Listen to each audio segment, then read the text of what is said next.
Vou abrir um pouquinho aqui para você ver o nome das pessoas. Agora, eu não sei se eles estão ouvindo. Por quê? Tá vendo? Ninguém escreveu no bate-papo. Será que vocês podiam escrever no bate-papo se vocês estão ouvindo a professora Liliane? Serete Macronorte. DC, eu não sei de onde é, ó. É o do Sereste. Ah, bem baixo. Tá, a gente vai aumentar aqui um pouquinho. Ver se fica melhor. Pera aí.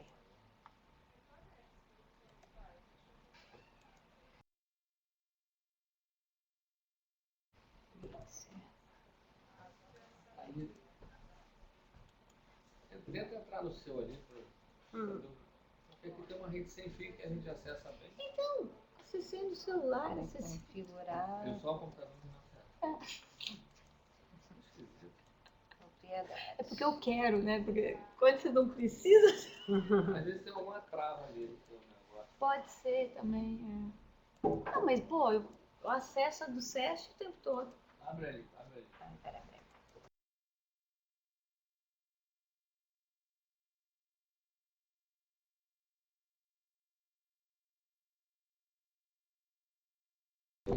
Alô? Tá melhor? Macronorte, como é que tá? Oi? Melhorou? Isso é mais fácil de ela, ela não aceita nada. Uma coisa que eu achava que ela podia ajudar muito pra ela, assim, porque não mentira, ela tá. Melhorou. Nós estamos dizendo que tá tudo bem. Boa tarde, Helder. A professora Liliane vai sentar a postos daqui a pouco, tá? Vai ter uma atividade de topamento.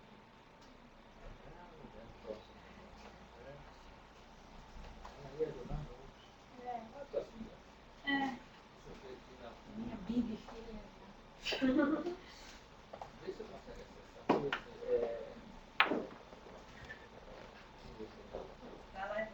Boa tarde. Você não trouxe seu potente computador, né? Deixa eu só testar. Tá.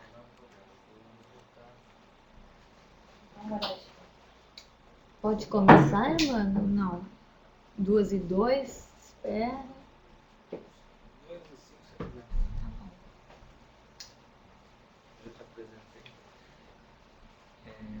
Eu vou assistir. Vai ter uma atividade lá embaixo. Né? Eu acho que eu vou te dar o meu bem. E você vai aqui. Tem que, eu acho que ele vai reconhecer. Direção que se chama? Daqui a pouquinho a gente começa, tá? Eu ainda tô falando.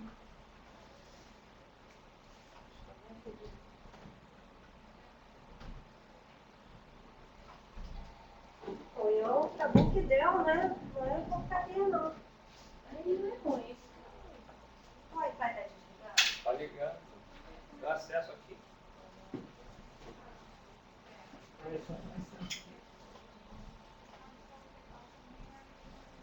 Porque às vezes tem um botão que liga o Wi-Fi e desliga. Não, ele Mas não. Mas ele tá enxergando. Ele até. Eu entrei e consegui entrar assim no Google, mas aí eu fui entrar no e-mail e ele não deixa andar, entendeu? Continuar.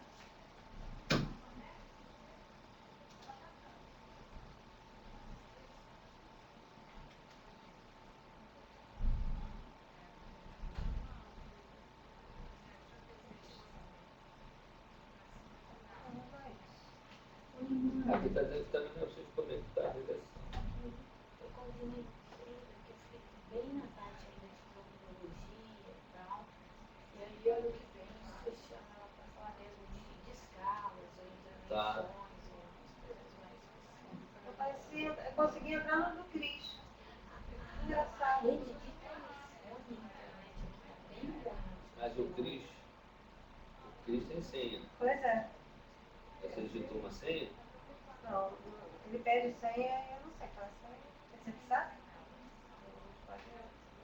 Esse aqui deve ser o pessoal que quiser um PC. Isso É, mesmo. aqui também não está acessando. Ô Jô, fala pra ele que o Wi-Fi não está funcionando aqui, nem o meu está funcionando. Então não é o meu. É. Eu acabei de telefones, né, desde que teve essa mudança, eu não consegui ligar um dia para O problema a INSP, eu não sei o que. ligar isso aqui porque não adianta. Não dá. Não, mas não tinha ninguém usando o telefone na sala. Tá direto, só dá ocupado ou só toca.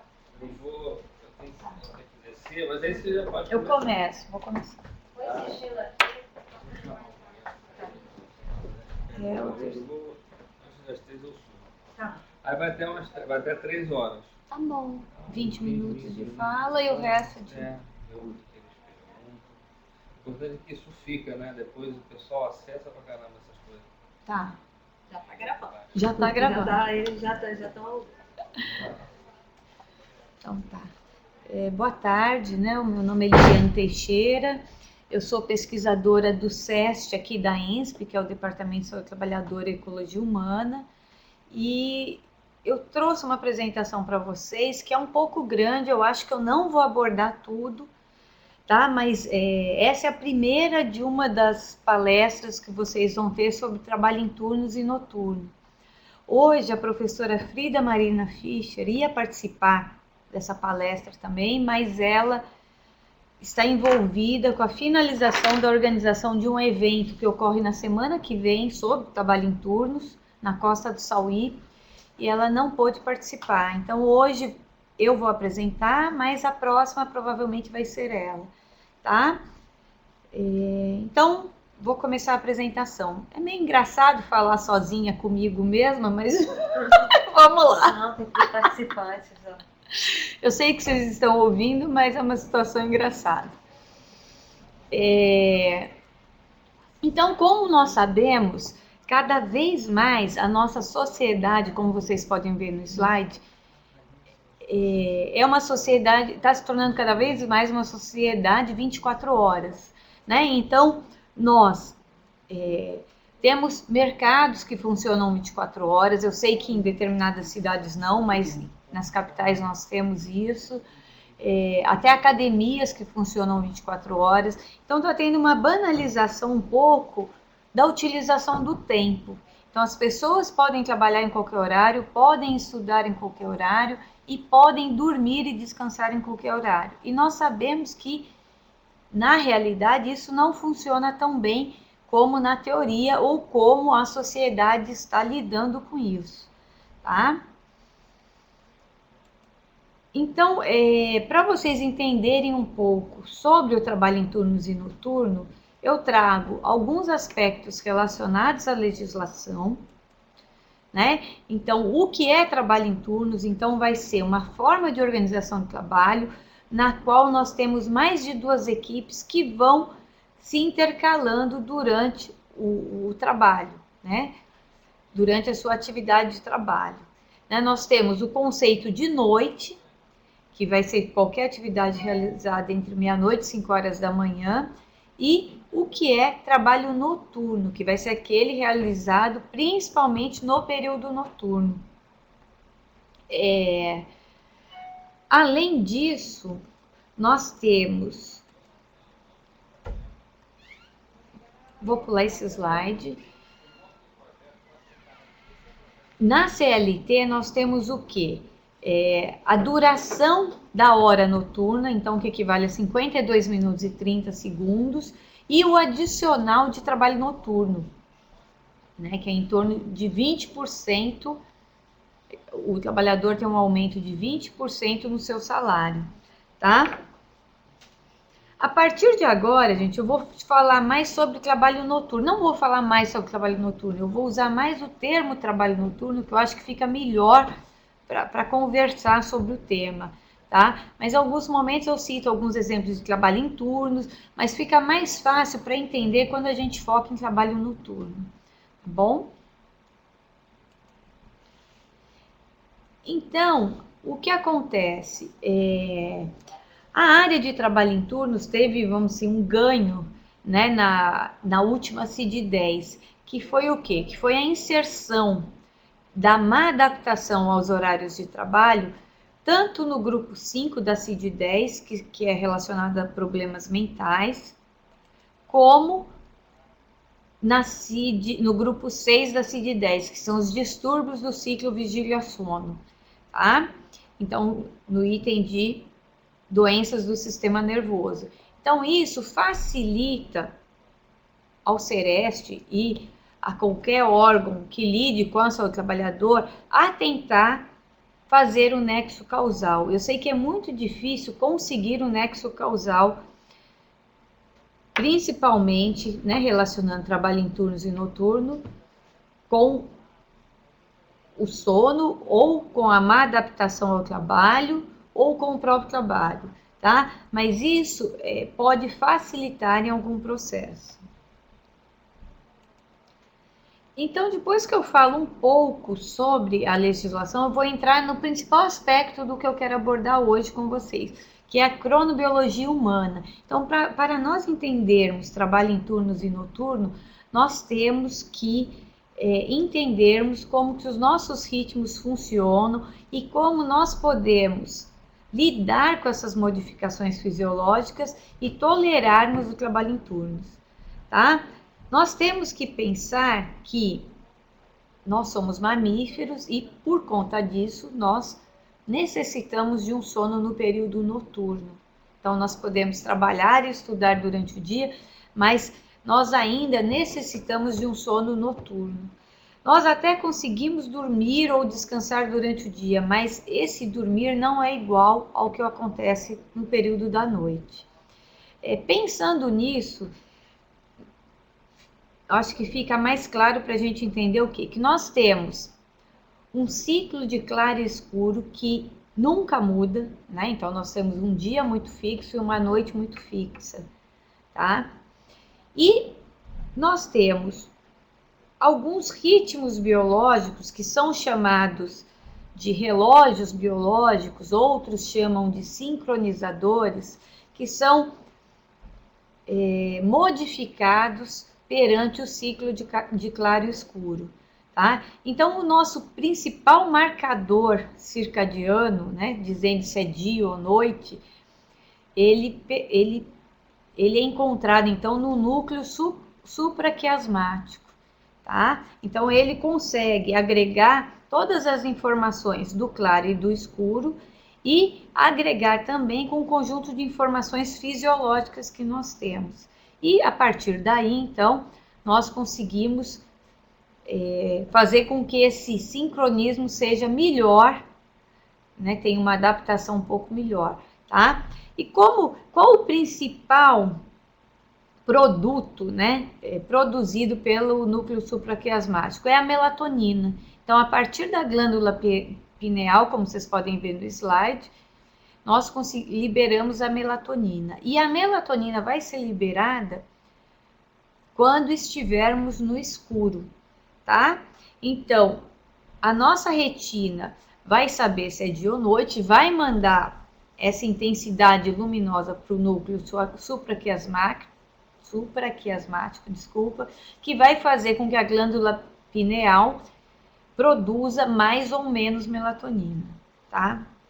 Um outro fator importante que nós temos que pensar na hora que falamos de sono é a temperatura central. Então, nós temos uma flutuação na nossa temperatura central, como vocês podem ver no slide, ó. Aqui nós temos os horários, né, ó, de 0 horas à meia-noite e uma temperatura central que vai de 33 a 38 graus. A nossa temperatura, ela tem uma flutuação diária e que isso vai contra o conceito de homeostase. Ah, tem essa. Tem a setinha.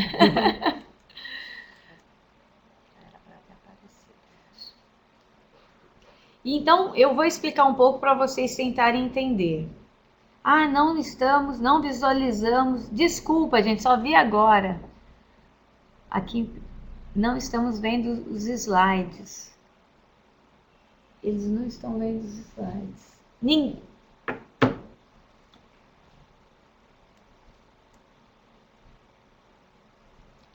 Espera um pouquinho que nós estamos vendo isso aqui, tá?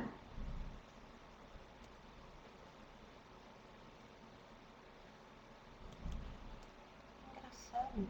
Aqui, ó. Não. É isso.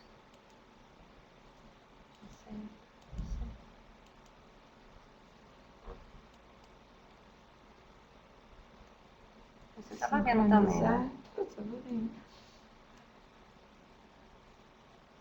Eu não sei o que está acontecendo, porque eu vejo no meu computador. Você está tentando abrir naquele, né? É. Pergunta a eles de novo se eles estão vendo. Vocês estão vendo agora?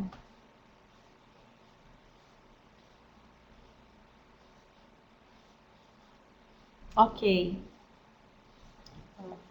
Macronorte disse ok. Não, Elder disse não. Helder, você está no Chrome? Só sua imagem. Você está no Chrome? Internet Explorer. Ah, tem que mudar, né, para o outro. Não, Internet Explorer dá para ele ver. E o outro tá vendo. Pede ele para entrar de novo na sala, então. Entra de novo na sala, eu espero um pouquinho. Eu vou ver aqui pelo celular para ver se realmente está aparecendo. Acho que está aparecendo sim.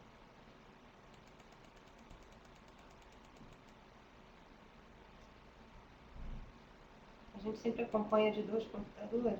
Para ter certeza.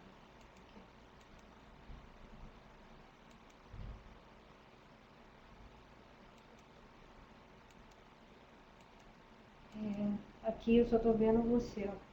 Não estou vendo a apresentação. Será que é isso aqui? Não é isso não. Levantar.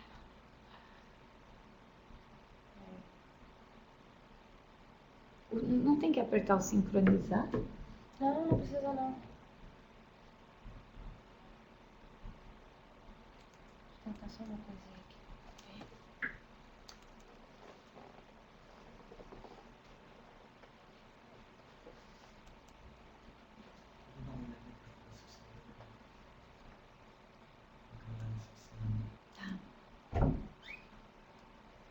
Angélica.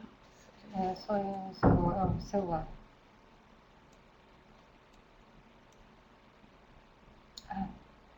Viu? Só aparece para apresentar.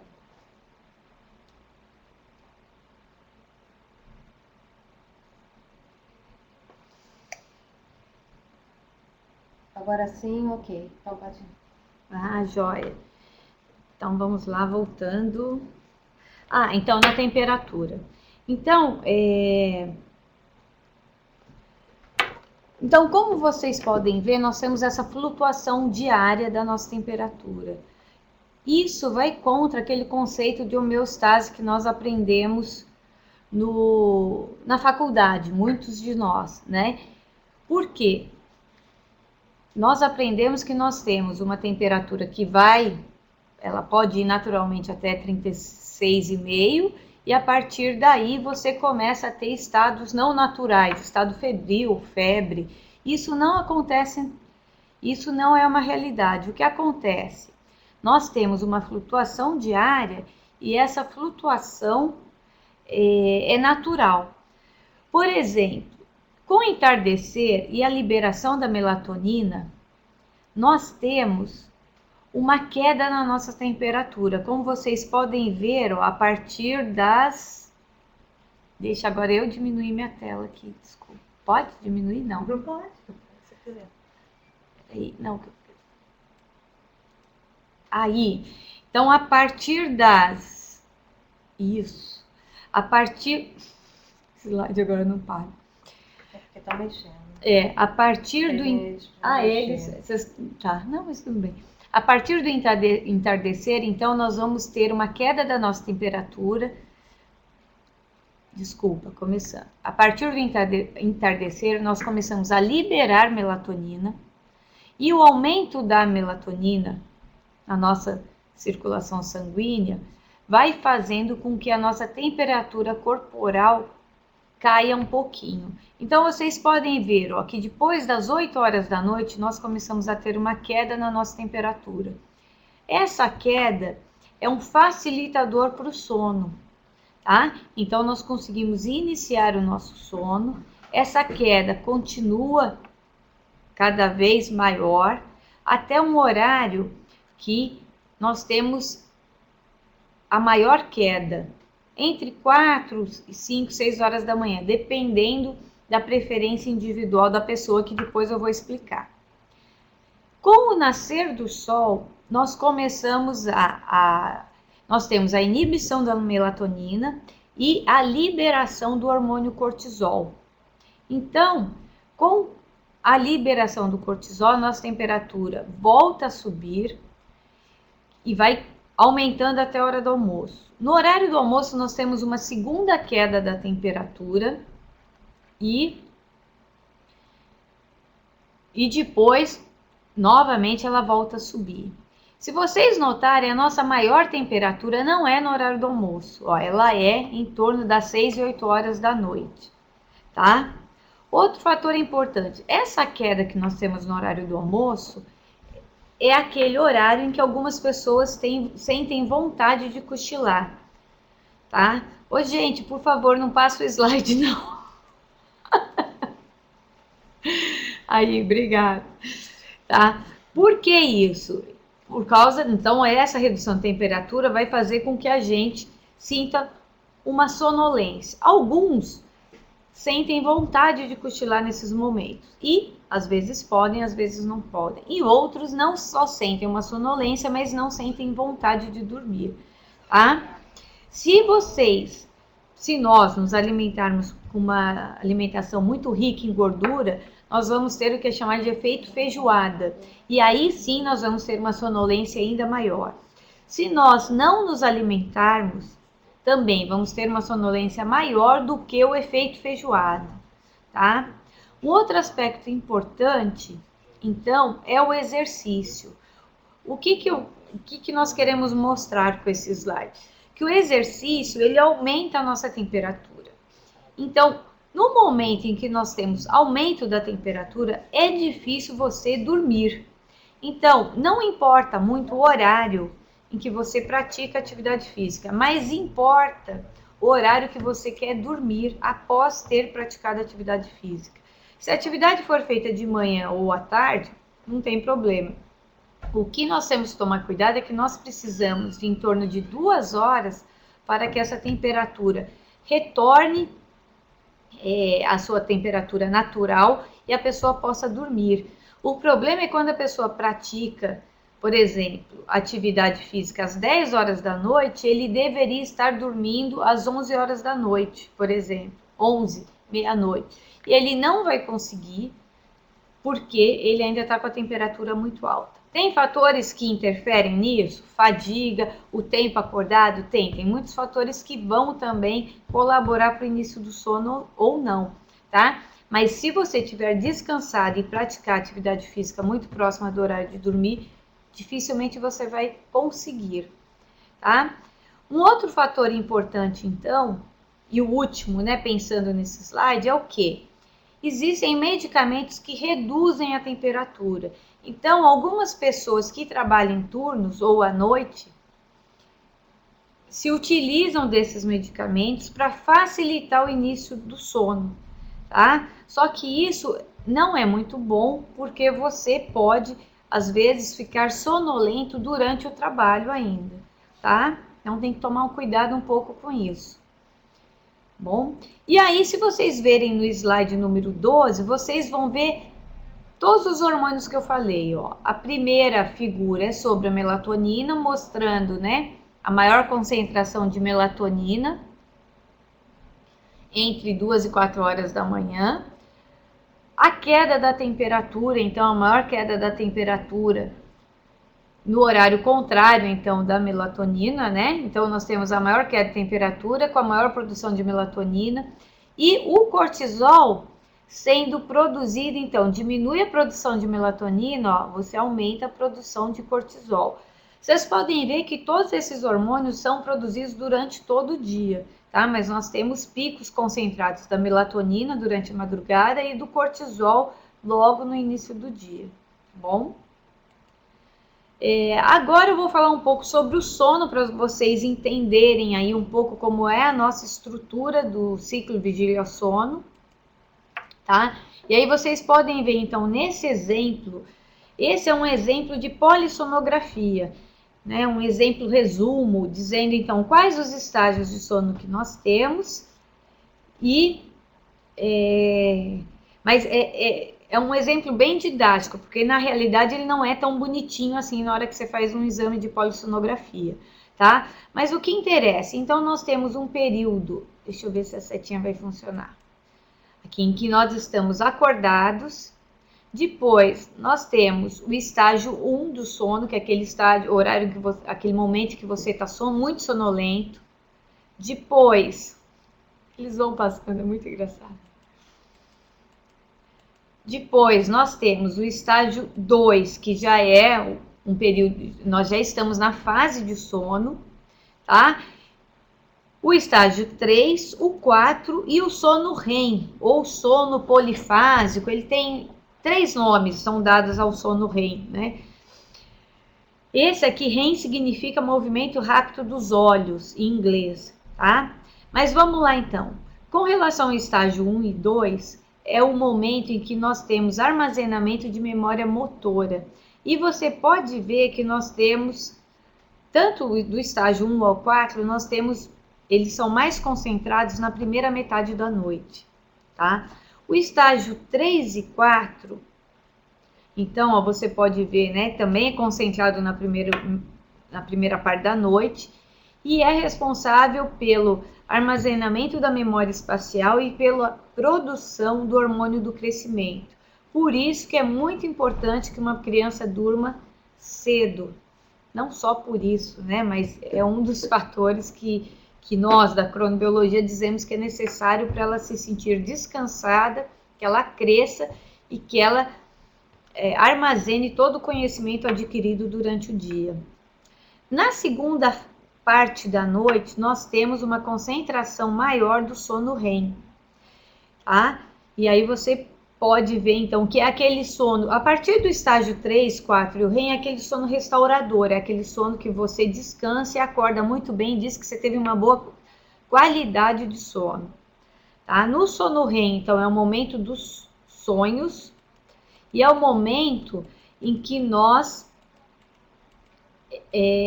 deixa eu voltar aqui, temos também consolidação de memória intelectual mesmo, do aprendizado na escola, tá? Em geral, nós iniciamos o sono REM após 1 hora e meia, mas já tem estudos que foram conduzidos na Faculdade de Saúde Pública da USP, que mostraram que caminhoneiros, ao fazerem essa polissonografia diurna, né, que é um outro teste que é chamado teste de latência múltipla do sono, eles iniciaram no sono REM em média após 5 minutos de sono, devido à grande privação de sono, tá? Então, uma pessoa saudável, com sono normal, o início do sono REM demora de 1 hora e meia, e nós temos de 4 a 6 sonos REM numa noite. O sono REM é o momento em que nós sonhamos, né? E tem mais uma. E no sono REM nós temos 2 fases. Uma que é chamada de fásica, né? Onde nós temos vasoconstrição. Então, nós temos abalos musculares e o mais característico são os movimentos oculares. Então, é o momento que uma pessoa está dormindo e você vê o movimento ocular, tá? E a fase tônica, que é a vasodilatação, e nós temos uma atonia muscular. Então, nós realmente não nos mexemos, é aquela hora que a gente desmonta, né, durante o sono, tá bom? Então, acho que desse slide é isso. Aí, o próximo slide. Uma outra coisa importante é o quê? Nesse slide, nós estamos mostrando o nosso sono desde o nascimento até os 90 anos de idade, tá? E a duração do sono também durante um dia, que pode ir de 0 a 16 horas. Então, uma criança, quando nasce, ela tem diversos episódios de sono, então ela chega a dormir 16 horas. Isso vai diminuindo ao longo da vida, ó, chegando a 5, 6, 7 horas de sono por dia, tá? E uma outra característica importante é que o sono dos estágios 1 ao 4 também vão regredindo ao longo da vida, mas a regressão é pequena. Agora, o sono paradoxal, que é o sono REM, né, como eu estou chamando de sono REM, ele tem uma regressão brusca. Ele passa de 70% que ocorre ao nascimento a 30% quando nós somos idosos, tá? E aí, por ele ser aquele sono reparador que eu falei antes, a pessoa não se sente descansada, ela se sente cansada, sonolenta durante o dia, tá? E diz que a qualidade do sono não foi boa, tá? E aí, o slide seguinte, vocês podem ver que o que acontece. Aqui também nós temos o nosso, aqui seria de 0, deixa eu pôr aqui, de 0 à meia-noite, né? A linha preta são os períodos de sono, tá? E a branca o período acordado. E aqui então é a idade, então a partir de 1 ano até 76 anos. Você pode ver então que esse sono, quando a criança nasce, esse sono é fragmentado, né? Diversos períodos de sono, acorda, toma banho, se alimenta e dorme de novo. Ao longo da vida, esse sono vai se consolidando e a criança tem um cochilo no período da manhã e um da tarde. Isso, ao longo do tempo, vai modificando e a criança passa a ter um cochilo no meio do período ou logo depois do almoço. E depois dos 5 ou 6 anos, eu acho que atualmente a gente já pode dizer que até a partir dos 5 anos, a criança não necessita mais desse período de sono. Então, ela fica acordada, só que ela tem uma característica de dormir cedo e acordar cedo. Na adolescência, a gente tem uma modificação hormonal e aí nós temos uma característica que ocorre é o quê? É o atraso de fase do sono.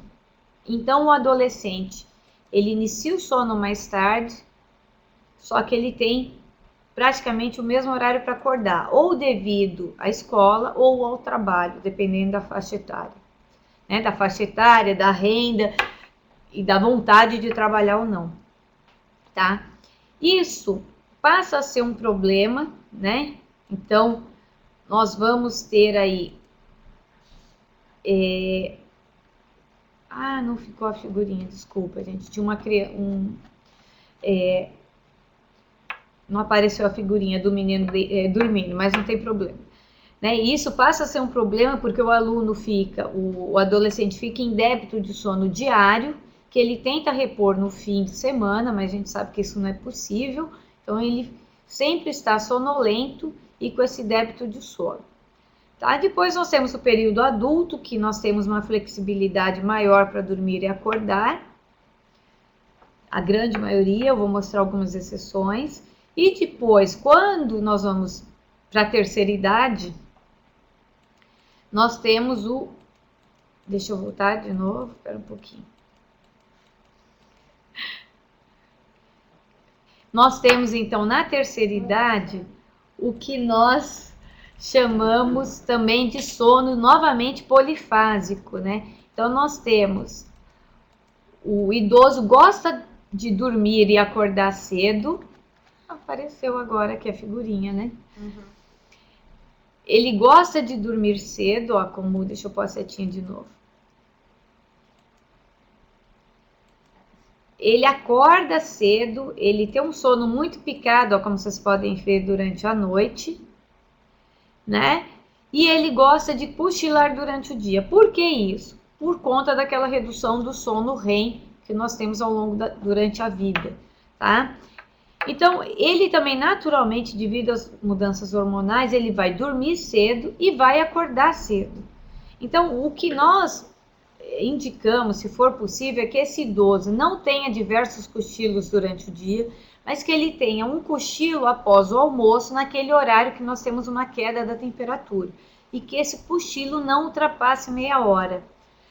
Desse modo, ele vai dormir cedo do mesmo jeito, é fisiologicamente natural, mas ele vai ter uma melhor qualidade do sono, tá?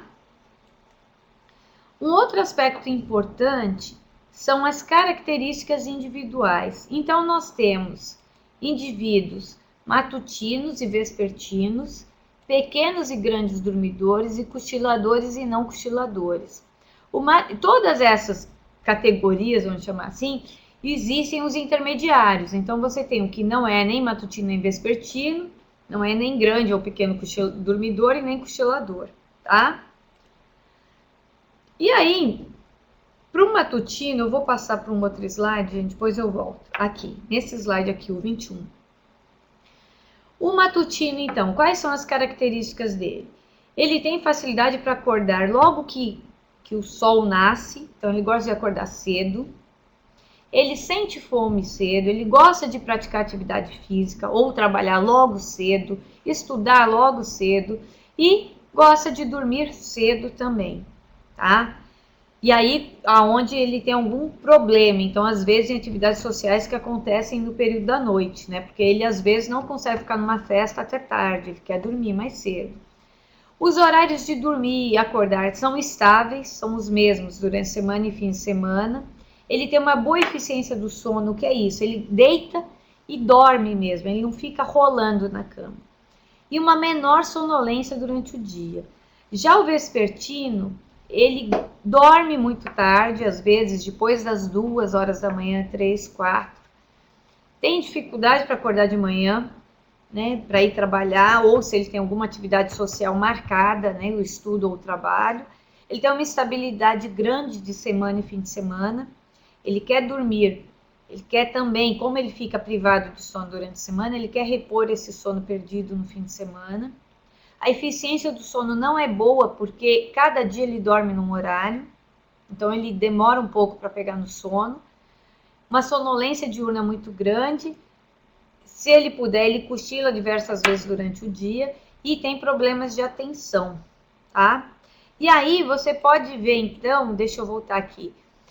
Aquela curva da temperatura, então, vai ter uma flutuação, se você comparar o matutino com o vespertino. O matutino vai ter essa curva adiantada, tudo acontece um pouco mais cedo, tá? Eu vou pular esse slide, que eu já falei, eu acho que até muito, né? Já foi um tempão. E aí, faltam 15, né? Eles têm que falar. Eu vi aqui, ó, tem como disponibilizar os slides? Sim, a gente vai disponibilizar, tá? E aí, gente, só para eu finalizar, então, os outros slides depois a gente faz um outro dia, ou também, se vocês quiserem, vocês podem tirar dúvida comigo, tem os meus contatos no slide. Então, para pensar, o que eu posso fazer para ter uma boa higiene do sono? Então, como o Sereste pode utilizar isso a favor do Sereste, né, vamos dizer assim? O que é ideal? Que a pessoa tenha um sono regular, tá? A gente sabe que devido à nossa vida está cada vez mais difícil, mas quanto mais regular, como eu mostrei no caso do matutino, vai ser melhor a qualidade do sono, maior a duração do sono, maior eficiência do sono, tá? Os cochilos, desde que programados, assim, que seja próximo àquele horário da queda da temperatura do almoço, também são adequados. E os cochilos antes de ir para o trabalho também, porque aumentam o desempenho durante o trabalho e deixa a pessoa alerta por mais tempo. Se for possível cochilar no trabalho, também é muito adequado, porque deixa a pessoa também volta a ter um alerta maior e vai diminuir risco também de acidentes de trabalho. As diferenças individuais, como eu falei, é importante entender se a pessoa é matutina ou vespertina, cochiladora ou não, né? Se ela gosta de cochilar ou não, e se ela é uma pequena ou grande dormidora. Porque você vai ter aí um intercâmbio dessas características. Você tem um matutino, mas que ele é grande dormidor e não cochilador. Então tem que tentar entender como o trabalhador se insere aí nessas diferenças. O quarto, né? O quarto adequado é fundamental para dormir. Então, realmente, luz, televisão, computador, música, não são adequados, mas claro que tem pessoas que não ficam sem isso ou um desses itens no quarto, então é ideal que tenha uma educação sobre o sono para a pessoa descobrir que é possível dormir sem todos esses itens no quarto, né? O consumo de álcool e bebida, a gente já sabe, fumo, né? Todos eles vão interferir no sono. E a alimentação, que eu acho importante deixar claro, que a nossa alimentação a nossa liberação de enzimas digestivas durante a noite não é a mesma que acontece durante o dia. Então, nós não podemos ter a mesma alimentação que nós temos durante o dia. Então, é ideal que a pessoa que trabalha em turnos ou à noite tenha uma alimentação mais leve e mais adequada à digestão no período noturno ou no período que está trabalhando, tá? E por último, uma outra coisa importante é o nosso sistema cardíaco. Nós também, durante a noite, nós temos uma queda da pressão sistólica e diastólica. E quando a pessoa está trabalhando nesse horário, ele não tem esse descanso, né, para o organismo, porque ele está trabalhando. Então, ele fica sobrecarregando o sistema cardíaco quando ele trabalha, principalmente no período da noite. Só quero ver aqui se tem só mais um slide. Então, gente, o que eu quero mostrar é só esse aqui. Então, o que acontece? O trabalho em turnos e noturnos, quais são as principais consequências da saúde? Efeitos, né, circadianos, né, alteração, então, como eu falei, de hormônios, da temperatura, de ciclo menstrual, efeitos no cérebro, problemas gastrointestinais, câncer, né, de mama ou colo retal nos homens. Esse câncer ainda não está bem, a ciência, vamos dizer assim, os pesquisadores ainda estão pesquisando se é a inibição da melatonina que leva ao trabalho em turnos ou o conjunto de fatores do trabalho, tá? Efeitos reprodutivos, doenças cardiovasculares e problemas de saúde mental, tá bom? Então, acho que eu vou ficar por aqui, porque eu vi que já estão perguntando algumas coisas, tá joia? Um abraço, qualquer coisa me achem por aí. Vamos lá. Os slides vão ser disponibilizados, vamos ver o outro. Existe algum estudo que mostre as características e mudanças do ciclo normal em relação à situação de trabalho noturno? O ciclo de sono normal, né? É isso Helder, é isso que você quer saber? Existem. Se vocês quiserem acionar o áudio de vocês, é possível, tá? Tá todo mundo com o áudio habilitado. Quem tiver microfone aí, quiser fazer a pergunta por áudio, pode, que a professora Liliana vai escutar. Fica até melhor, Então, existem muito, a literatura sobre o trabalho em turnos, né, que é o shift work, eu que vou escrever aqui, ó, para vocês terem, shift work, é enorme, tá? Então, e é interessante que tem muitos estudos que mostram, ou estudos utilizando actígrafos, que é um acelerômetro que você usa no pulso, ou com polissonografia, que mostram realmente os problemas de sono em todos os estagiamentos para quem trabalha em turnos. Tá? O Helder não tem microfone. Tá? Então, assim, no Brasil, tem poucos estudos com polissonografia, tá? Com trabalhadores em turnos. Mas o grupo da Faculdade de Saúde Pública da USP, né, que é a professora Frida Marina Fischer e a professora Cláudia Moreno, elas têm muitos estudos utilizando o actígrafo, né, que é esse acelerômetro, e que mostra os efeitos aí no sono, na sonolência, na qualidade do sono dos trabalhadores em turnos, tá? Vocês querem perguntar mais alguma coisa?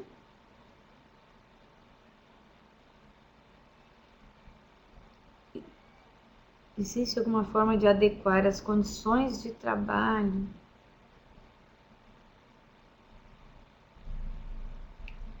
Alguma experiência bem-sucedida? Olha, existem estudos que já foram feitas, intervenções. Por exemplo, você pode utilizar a luz intensa para reduzir a sonolência durante o trabalho. Então, você prepara uma sala com luz uma luz bem forte que simule o dia, 10.000 lux, 8.000 lux, e os trabalhadores ficam um certo período nessa sala, num determinado horário específico, e aí eles vão se tornar mais alertas durante o trabalho. Existem outros estudos mostrando mudança do horário de trabalho, né? Que também vão te mostrar que, claro, uma redução na jornada de trabalho melhora muito o alerta e o sono dos trabalhadores. Mas aí você tem uma queixa muito grande dos trabalhadores com relação ao tempo de transporte para chegar no trabalho, os gastos com alimentação e transporte, o tempo que ele tem a menos para ficar com a família, né? Porque, por exemplo, você tem um enfermeiro que trabalha 12 por 36, ele pode ter um segundo emprego, segundo, terceiro emprego, e aí, quando você põe para uma jornada diária de 6 horas, 8 horas, ele começa a ter essas queixas. Então, o melhor é o quê? É o ouvir o trabalhador. Então, é ouvir o trabalhador, se ele acha interessante uma mudança. Qual mudança? Às vezes os trabalhadores têm ideias de mudanças que seriam interessantes para eles. Então, fazer, principalmente se a entrevista for em grupo, é melhor ainda, mas às vezes isso não é possível. Então, você olha, né? Então, o que vocês acham que é interessante mudar? Se eles derem alguma ideia, ótimo. Se eles não derem, vocês podem sugerir mudanças, só que essas mudanças, antes de serem aplicadas, vocês têm que conversar de novo com os trabalhadores e ver se eles acham adequadas. Porque às vezes, na teoria, você acha que aquela mudança vai corrigir todos os problemas. E não, eles podem te alertar que ali vai trazer novos problemas ou não. Então, é um acordo coletivo no fim, é um diálogo com o trabalhador que você vai discutindo e chegando a melhor escala de trabalho ou jornada, tá? No caso de fábricas onde o trabalho se torna monótono e repetitivo, o risco de acidente é sempre maior do que, por exemplo, num hospital onde a dinâmica é mais acentuada e distrai mais. Eu entendi. Outra técnica que também é muito utilizada é o rodízio de tarefas. Mas mesmo em hospital, Helder, você está pondo aqui, a dinâmica é mais acentuada numa UTI, na emergência, mas tem determinados andares, ortopedia, sistemas, doenças gástricas, que a partir do momento que foi feita aquela rotina, os trabalhadores também ficam numa atividade monótona, tá?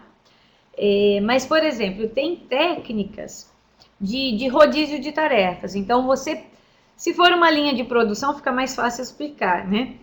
Enquanto um trabalhador está montando um rádio, você tem um outro trabalhador que pode estar na linha, no setor de qualidade, né? Então, você pode ir fazendo rodízio de tarefas com esses trabalhadores, desde que você modifique a atividade, que passe de uma atividade mental para uma física, tá? Porque às vezes tem o rodízio de tarefas, mas o movimento repetitivo é o mesmo, ou o trabalho mental é o mesmo. Então ele vai continuar com aquele trabalho que depois de alguns minutos, ele mudou a tarefa, mas depois de alguns minutos ele vai se sentir sonolento novamente. Então ele tem que ter uma mudança brusca de atividade. Isso é o ideal. Tá? Agir na organização do trabalho é fundamental, tá? Desde que também tenha esse olhar de escutar o trabalhador, porque também, como, por exemplo, eu já vi alguns estudos que mudaram a escala de trabalho de 12 para 8, de trabalhadores em turnos. Os próprios trabalhadores depois se uniram e pediram para votar que fosse 12 horas, tá? Então, tem que ouvir o trabalhador e tem que ter um processo educativo às vezes. Se eles quiserem, por exemplo, eu já vi empresas também que têm uma escala de trabalho reduzida. Eles trabalham 12 horas, 4 dias por semana e ficam sexta, sábado e domingo sem trabalhar. Só que o número de acidentes pode aumentar muito, a sonolência, os erros durante o trabalho, né? Os incidentes e acidentes durante o trabalho, vamos dizer assim. Tá? Então, eles acharam ótimos, porque eles começaram a gastar menos com transporte e alimentação, tinham o fim de semana livre, né, sexta, sábado, domingo, para resolver problemas, para ficar com a família, mas a sobrecarga fisiológica foi muito grande. Então, você tem que também, às vezes, fazer um processo educativo e dizer, olha, isso que vocês estão sugerindo é inviável pensando em saúde do trabalhador. Vocês têm mais alguma dúvida? Estou vendo que vocês estão olhando os slides, né? Passa. Eu coloquei os últimos slides, são algumas referências em português. Então, eu coloquei o livro da Frida. Esqueci de citar que aqui na Fiocruz tem a Lúcia Rothenberg, que é do Instituto Oswaldo Cruz, que também é uma pesquisadora muito forte na área de trabalho em turnos. As pesquisas dela são focadas na saúde do enfermeiro, tá? E as relações principalmente com gênero. Pela enfermagem, por enquanto, ainda ser uma profissão muito feminina, eu sei que isso está modificando, mas então os estudos dela são principalmente o gênero, o trabalho em turnos na profissão, na área da enfermagem, tá? Então eu trago o livro que é da Frida, da Cláudia Moreno e da Lúcia Rothenberg, o livro do René Mendes, um livro do Sérgio Tufik, coordenado pelo Sérgio Tufik, sobre medicina e biologia do sono, que tem um capítulo sobre cronobiologia. Eu acho, deixa eu ir lá no último. Tem um livro de cronobiologia, mas acho que eu não citei.